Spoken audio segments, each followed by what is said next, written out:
40 fight. And I have Crawford winning this fight. Crawford's going to win this fight doing something that nobody's done to Canelo. Okay. That's all I'm going to say. And it didn't take me going to camp to know this. Okay. If he doesn't fight the one way that he can only fight to win it, Terence Crawford has 6 ways he can win it. And my money will go on the man who has 6 ways to win it over the man who has 1 way to win it. That's going to be the same version of guy that's going to show up in September? No. I mean, Canelo... Yeah, he didn't look as fit as he did his last fight. He looked listless. He looked like he didn't care. He didn't have the crowd. Shawn Porter expressed complete confidence that Terence Crawford will defeat Canelo Alvarez in a way no opponent ever has. According to Porter, Crawford doesn't rely on a single game plan.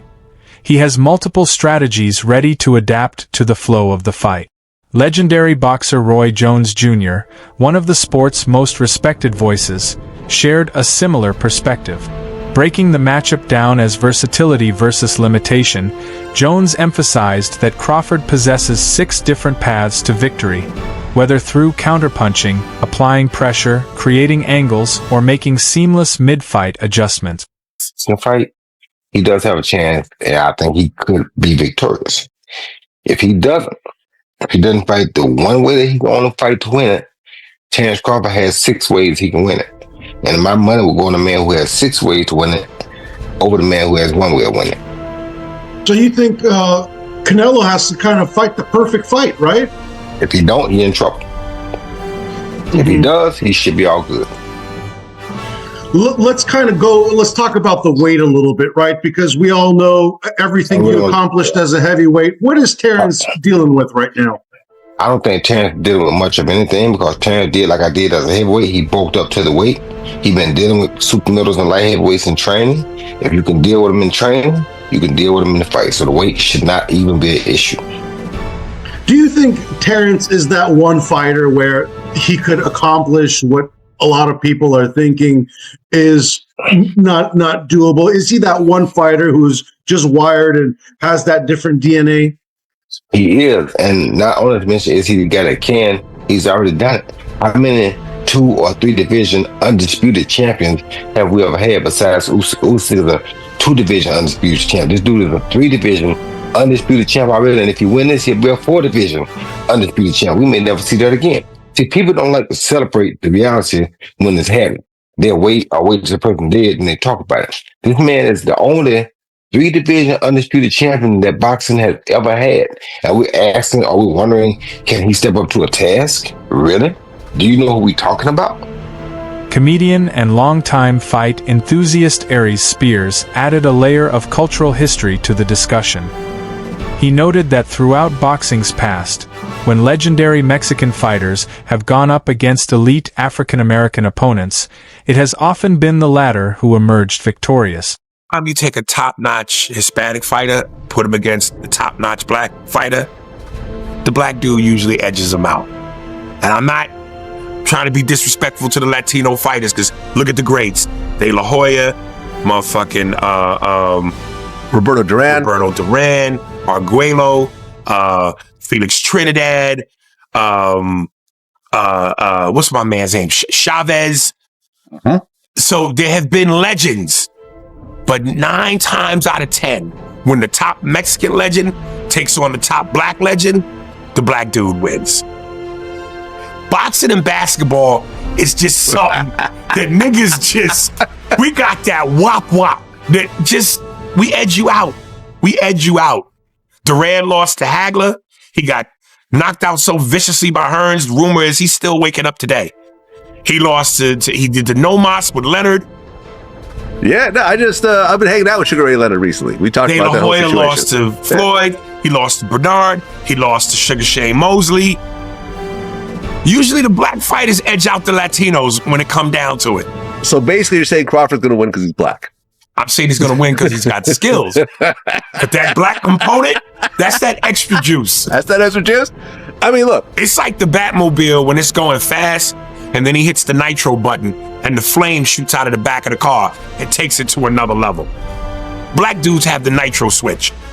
Veteran boxing journalist Dan Raphael shifted the conversation from style matchups to psychology.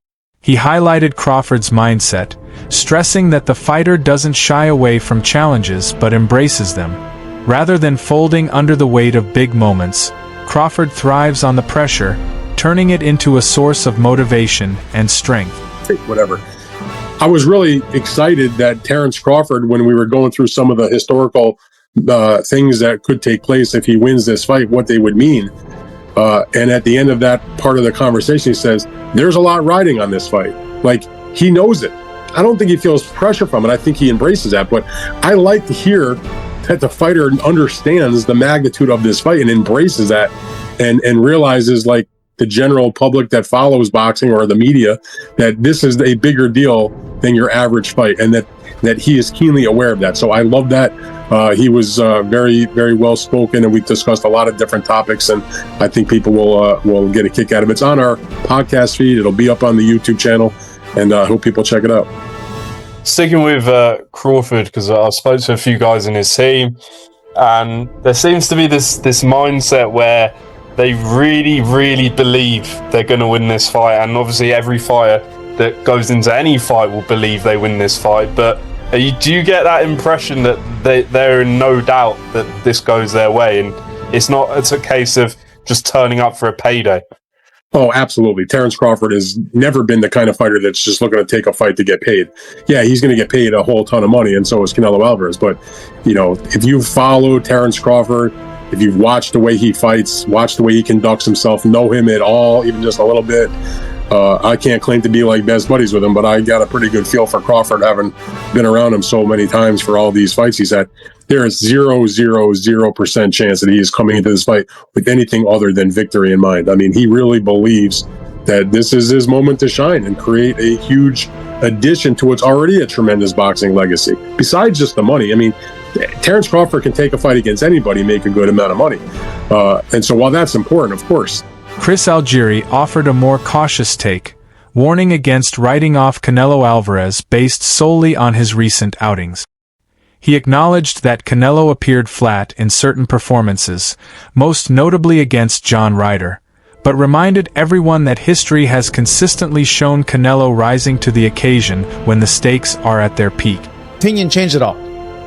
Not a whole lot. It hasn't changed all that much. Listen, the skull fight, could Canelo have done more? Absolutely. But is that going to be the same version of guy that's going to show up in September? No. I mean, Canelo, he didn't look as fit as he did his last fight. He looked listless. He looked like he didn't care. He didn't have the crowd behind him.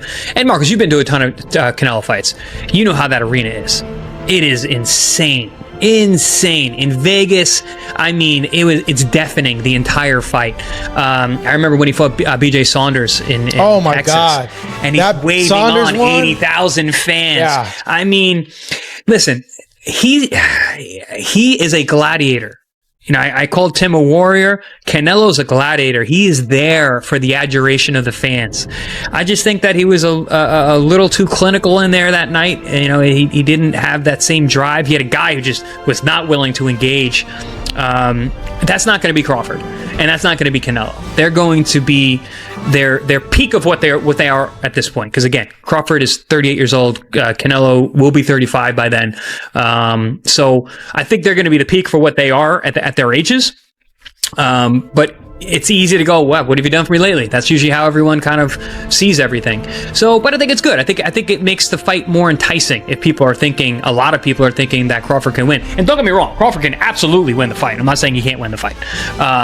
But in terms of, how I see it, it hasn't really changed my thoughts, because I know better than to just trust that last thing I saw, because there's a lot of confounding factors.